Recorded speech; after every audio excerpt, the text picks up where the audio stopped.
ஒரு வாரத்துக்கு 168 மணி நேரம்.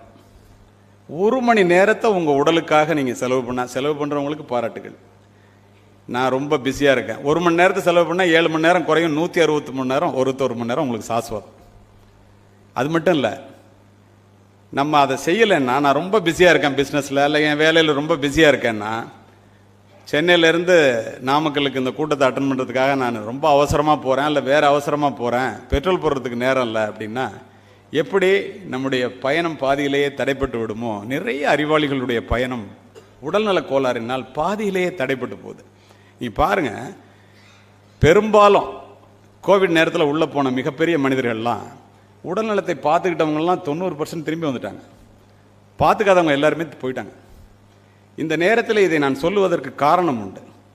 உடம்பால் அழியின் உயிரால் அழிவர், திடம்பட மெய்ஞானம் சேரவும் மாட்டார், உடம்பை வளர்க்கும் உபாயம் அறிந்தேன், உடம்பை வளர்த்தேன் உயிர் வளர்த்தேன் என்பர் திருமூலர். உடம்பு நல்லா இருந்ததாண்டா உயிர் அதில் தங்குண்டார்.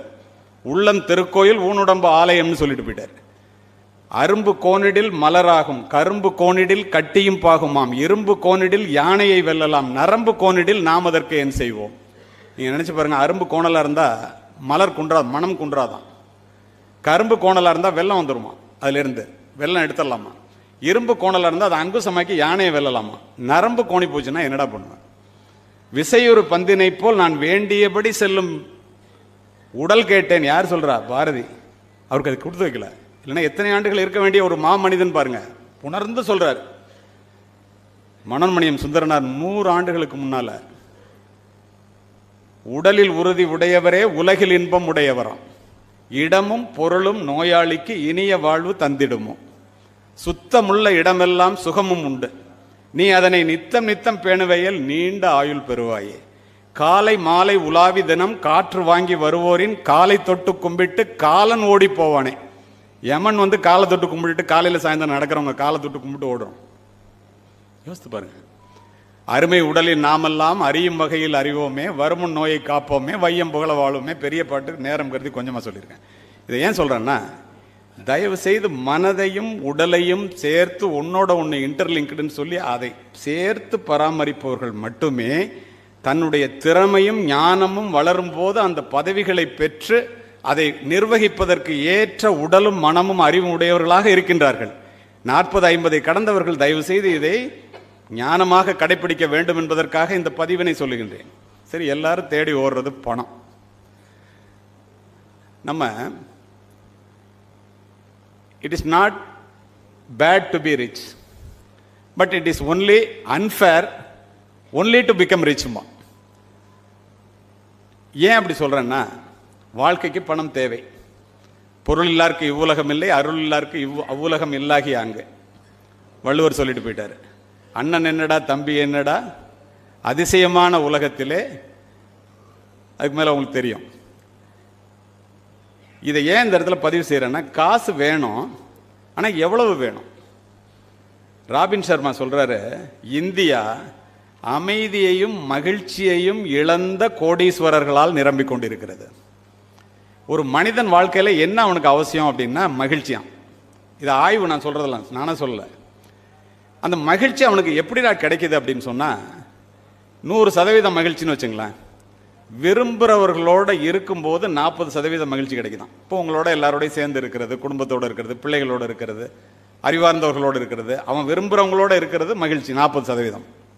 40% மகிழ்ச்சி விரும்பிய வேலையை செய்கிறதுல கிடைக்குதான். பாக்கி 20% இருக்கு இல்லையா, 10% மகிழ்ச்சி மனிதனுக்கு மனிதன் வித்தியாசமாகுதான்.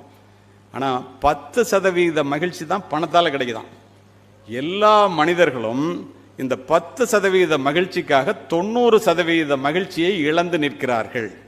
பணம் நிறைய சம்பாதிச்சுட்டா வாழ்க்கையில் அமைதியாக வாழலாம் என்று ஓடித் தெரிந்த பலரை காவல்துறை முன்னாள் அதிகாரியாக நான் பார்த்து விட்டேன். இந்த இடத்திலே ஒரு அறிவுபூர்வமான பதிவை நான் செய்ய வேண்டும் என்பதற்காக இதனை சொல்லுகின்றேன். நான் யோசித்து பாருங்களேன்.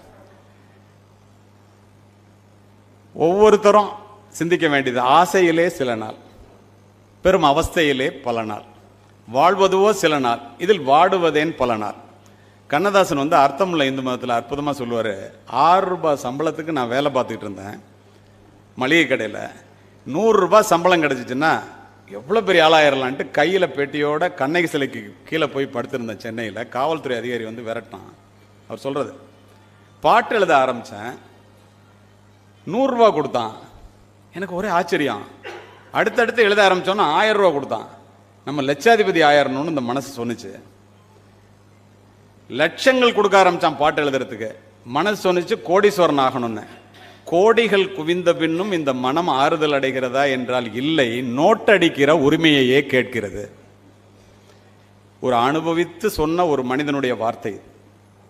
இதை ஏன் இந்த இடத்துல நான் பதிவு செய்கிறேன்னா, திரும்பவும் சொல்லுகின்றேன், குடும்பத்தோட நேரத்தை செலவு பண்ணியிருக்கலாம், பிள்ளைகள்கிட்ட இன்னும் நேரத்தை செலவு பண்ணி இன்னும் பிள்ளைங்களை நல்லா உருவாக்கியிருக்கலாம், உலகம் முழுவதும் மனைவி மக்களை அழைச்சிக்கிட்டு பயணப்பட்டிருக்கலாம், உடல் நலத்தில் இன்னும் கொஞ்சம் கவனமாக இருந்திருக்கலாம்.